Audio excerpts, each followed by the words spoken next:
Hello, I'm Deborah Malone, founder of The Internationalist and host of Internationalist Marketing TV. Today's guest is Rogier Vijverberg, the founder and chief creative officer of SuperHeroes.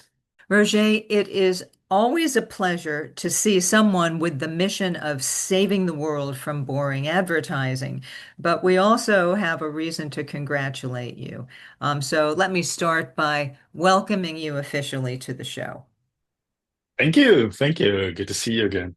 Yes, it's always a pleasure, and I'm looking forward to our chat. But first, as I mentioned, congratulations. Superheroes has had an extraordinary year.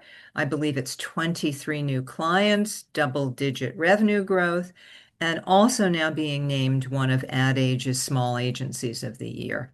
So, what do you think's contributed to that momentum? That's pretty amazing momentum. Yeah, no, yeah, I'd love to say that it was all planned for. But of course, like to some extent, like you need to be a bit lucky as well. And like when things and the momentum is kind of going in your direction, that really helps too. But no, like we've been really looking at like how can we differentiate ourselves in this market, and not so much necessarily like differentiate from other agencies, but more differentiate towards brands in ways that we can showcase that we understand that today's customers and people are just moving in different directions, that they expect different types of advertising maybe like from the brands that they encounter. So what we started doing is really look at, okay, like what's happening in social, what's happening in culture, like and from an advertising point of view, are there other ways of making impact? And we've been super successful in that. What we found is by approaching social in a different way, by approaching art and culture in a different way, and we'll get to that like later on, I think in more detail. Yeah, we can be super impactful, and we've had some super effective cases with brands like Lenovo and Buick and Netflix, but also like Puma and Kiehl's and like a lot more brands actually that we've been working with. And yeah, ultimately that results in recognition. So like super happy to see that. Well, congratulations again. You're very lucky, for sure.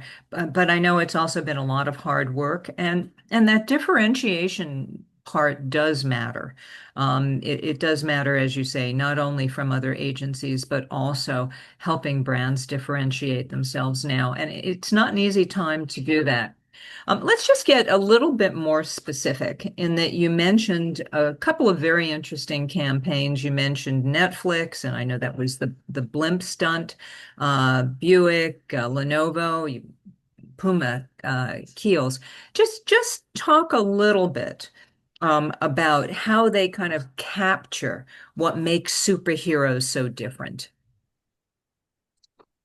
Yeah, no, I think there's a couple of like things in the way that we approach advertising. So first of all, so if you look at Netflix, for instance, like in what we've done there, like Netflix has a pretty unique position because they've got so much content. Of course, there's so much to show and tell. And if you look at their social walls, like it's a constant influx of new things. So people have also high expectancies of what Netflix does. And like what we have started doing is we have been starting to approach their series and launches in a little bit of a different way. Because what we said is, all the content that you're watching on your screen kind of brings you to another world, and you forget a little bit about where you're coming from yourself. That's what these series do. But what if we could bring those situations and settings, what if we could bring them actually to real life, and make it feel as if you are encountering the characters or the settings or the situations uh, just around the corner from your own place. So that is really something we have set out to do like with Netflix. And for instance, we had a campaign like with Netflix Avatar, The Last Airbender. They have a key character there, which is this big flying bison, and it has a penchant like for sleeping. So we put it on top of a deli in New York, and we had it on the highway in San Francisco, and it got super, super successful. Like 80 million people like watched it organically, and super great like feedback. So we started to do that more often. In total, we did probably around 10 campaigns, and we started to apply that mechanism also to other elements as well. And one of them was the blimp. And the blimp was basically, it started as a relatively simple activation, a classic activation, as in, can we have a blimp fly over the cities where certain games are being played? And we thought, okay, what if we add like a little fun thing to talk about, which is maybe that blimp gets stuck in between a couple of buildings. It doesn't get high enough, gets stuck, and so we created that as well in CGI. And we launched that together with the blimps actually flying over the cities. So what we try to do is see if we can make advertising feel closer to people. So not always these scenarios that are distant and maybe a little bit plasticky or synthetic, but provide that closeness and do it in a way that it makes headlines and that it feels like great entertainment. I think great entertainment is certainly a characteristic of one of the things you do. And I think people are still in awe of a lot of it because it's still surprising. And, isn't part of that about surprising and delighting? So that's Yeah. that's rather interesting. Let's just switch a little bit. We talked a little bit about differentiation and how you were aiming to differentiate yourself. There's a lot of debate in the industry today. And some people are saying that the agencies that thrive are the ones that specialize, whether that's in focusing on Gen Z or social storytelling or AI-driven creativity.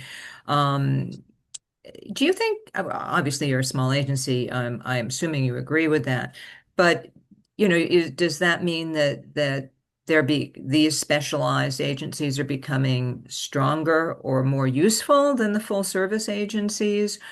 Or how do you find that sweet spot if you're an agency, like an independent agency like SuperHeroes? Yeah.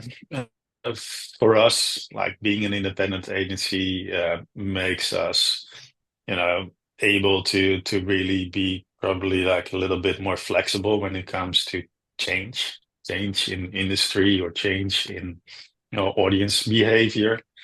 Um, when you talk about full service versus specializing, like what we do is we focus on uh, digital natives, like younger generations. They're a totally different audience than 40, 50-year-olds that have different media behavior, have different expectations from brands. So in that respect, it's already really important to specialize. But saying that you are aiming at this uh, generation is one thing. You then also need to make sure that you can actually support that claim as well. And that is something that we have really set out to do. So, first of all, we decided to start up this Insights Collective. It's about 80 Gen Zs in there that we talk to all the time. We started to look at, okay, like when it comes down to their media behavior, like what is it that we can use as a tool to maybe get closer to them. So we started up this digital art collective that allows us also to make amazing like content for them.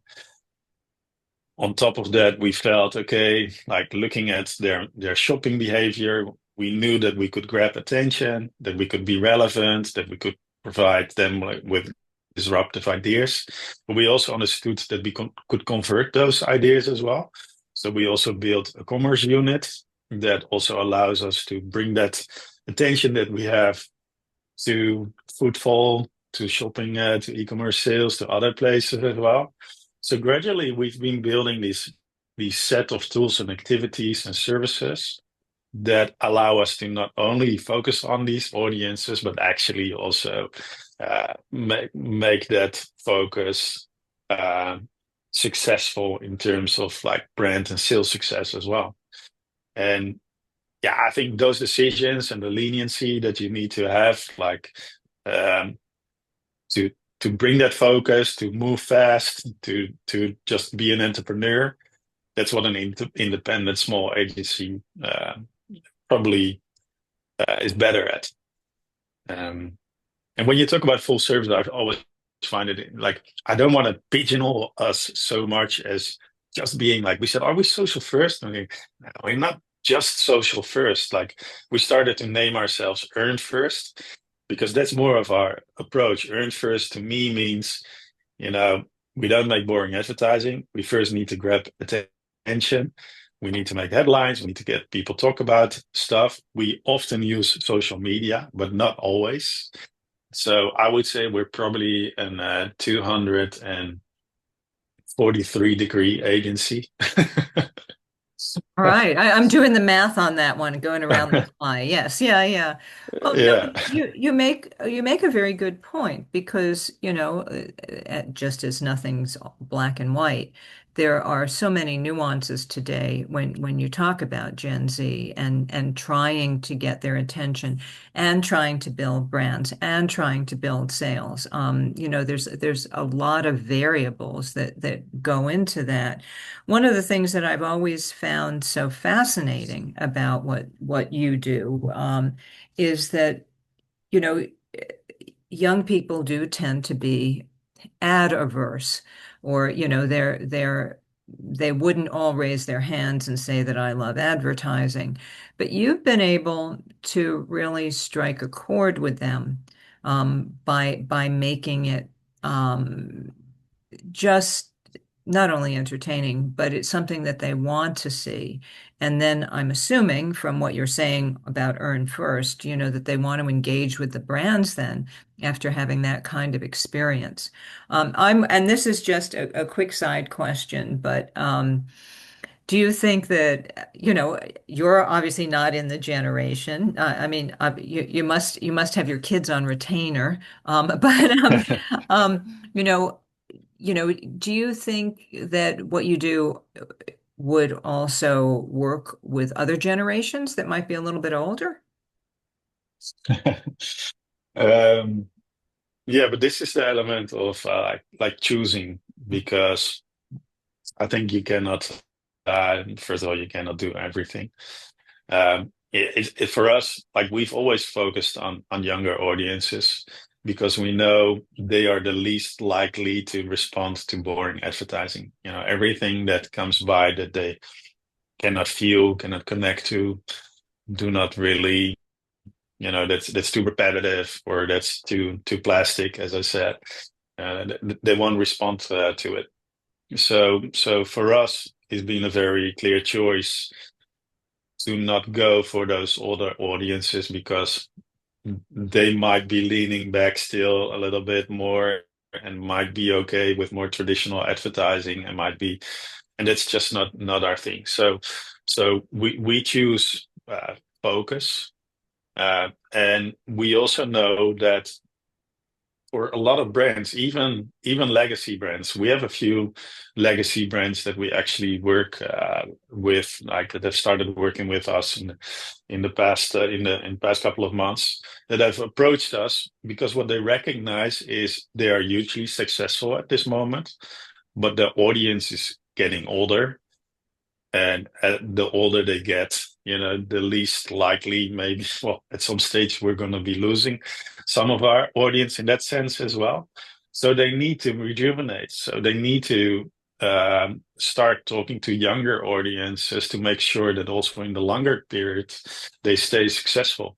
So they approach us and really, and we're starting these journeys where we're really looking at, okay, like what can we do to show the other perspective of brands as well, and in some cases like we've already been super successful in that.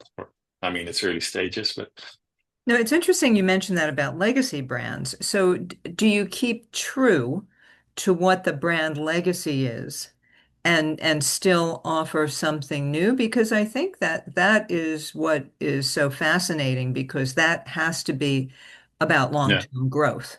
I mean, that you yeah, can't, these brands can't can, yes, they have loyal customers now, but how do they yeah, attract new while still being true to what the brand stands for? yeah. Yeah, and then like as an example, it's like one of the brands that we work with is Buick, um, which to a lot of Americans, I don't really have that history so much, but to a lot of Americans is seen a as a brand that like past generations used to drive. First of all, of course, like everything starts with them in designing models that are actually appealing to younger generations again. So that's things that they made, and they've got some amazing examples of that now. But then up to us is also like, what can we do to open up interest again? You know, do we do that like with traditional driving cars, or do we do it by placing the car in different type of settings that leaves people something to wonder and to be curious about? So we created a series of ads where we placed the car into like a museum gallery type of settings and created content around it that always had like this little magical wonder element to it. And again, here, like that has been like really successful. And it's a first step. You know, there's more coming up. But yeah, we know that like when you gotta understand your audience, the audience that you're talking to. Um, for us, it super helps having this collective of young people that we talk to all the time. We are not so much ourselves. So, you know, there's a trend now which is called aura farming. I don't know if you've seen it, but there's these like this kid that was on that boat. So everybody jumps on it. Mhm. We don't really do that type of content. What we do is we take one step back and we look at bigger trends in audiences. So you know, within Gen Z, Sunday scaries was an important trend. You know, the on Sunday you start to thinking about going to back to school or going to work on Monday, and it kind of like gives you like a little bit of the chill. So with Lenovo, we created a campaign which was called the Sunday Not So Scaries, and it was just all about making Sunday a fun day. And so we look at uh, bigger type of trends, behavior, psychology, um, and we bring those elements, you know, those starting points, that thing, we bring into our campaigns, and we give them an unexpected twist. No, that makes a lot of sense, and they probably last longer because of that. They have more endurance and more ability to keep building on them. Let's talk Yeah. about something we've talked about before, but your group of 80 Gen Z people who inform a Hmm. lot of what you do, and also Jimmy, which is your CGI and AI artists. Tell us a little bit about that. But the thing that's new to me is your commercial unit.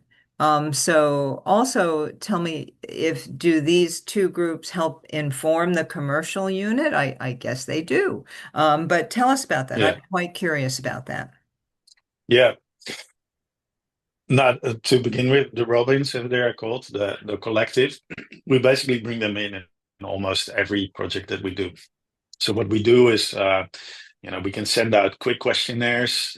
We can have panel interviews. We have like one-on-one conversations with people. Those 80 young people, they come from all over the US. They have very different backgrounds. Some are working, some are still studying, some are into sports, others are into arts and craft. And so it's a very varied um, group of people.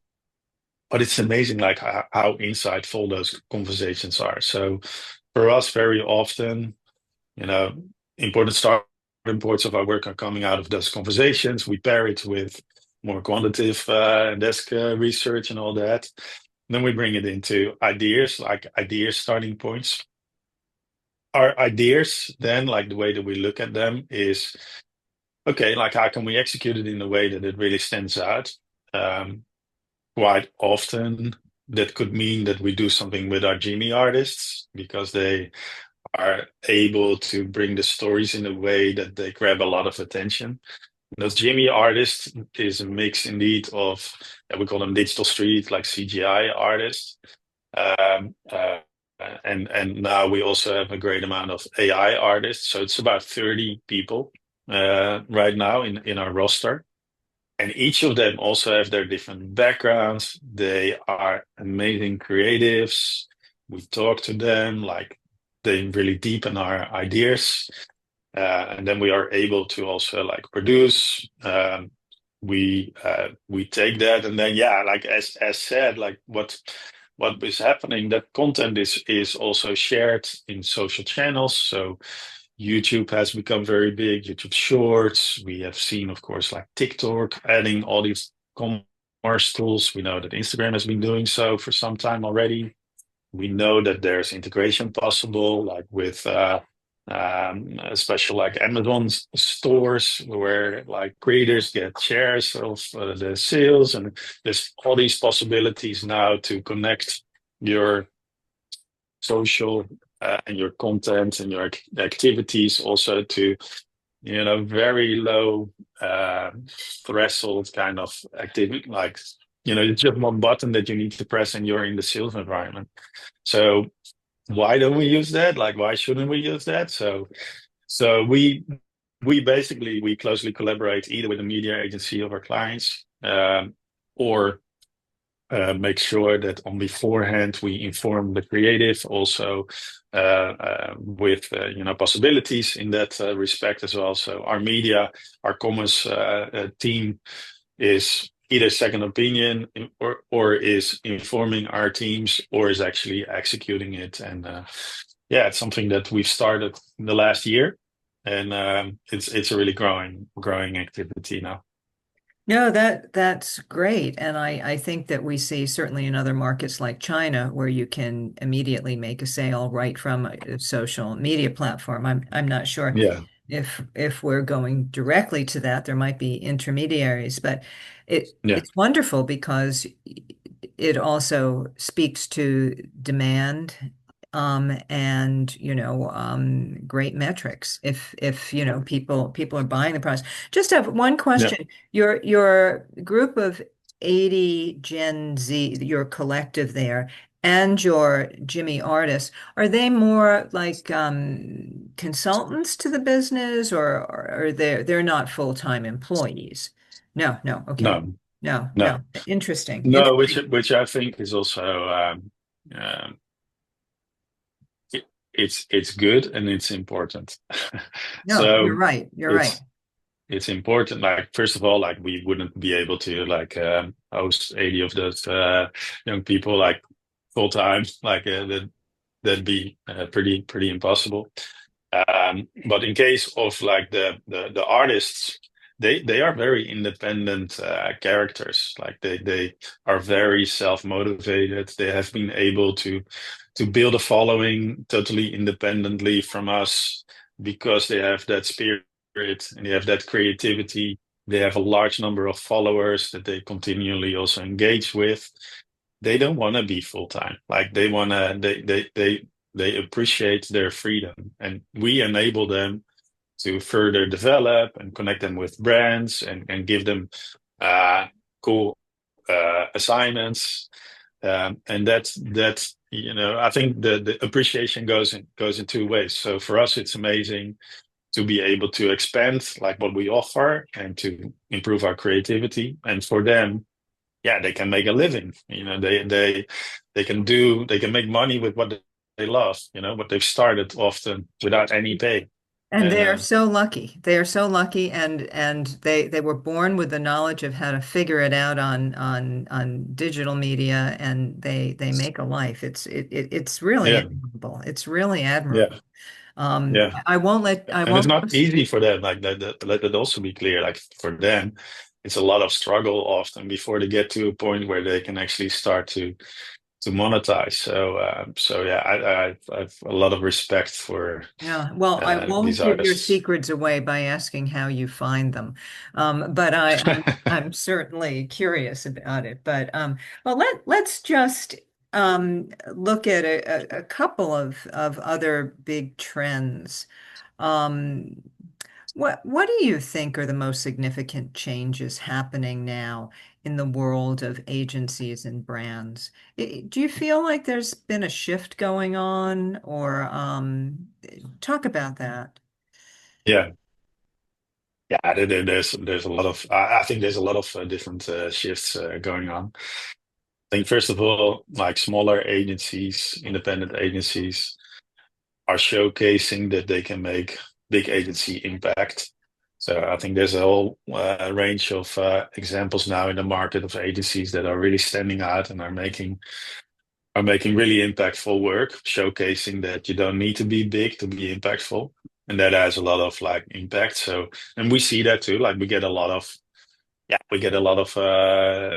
requests at the moment, like interest in what we do, and it's not just the smaller brands; it's also the bigger brands. And I think that's definitely something. Maybe I don't know if it's been like that always forever, but I think it's something definitely of recent years because the point of entry, like when you look at earlier times.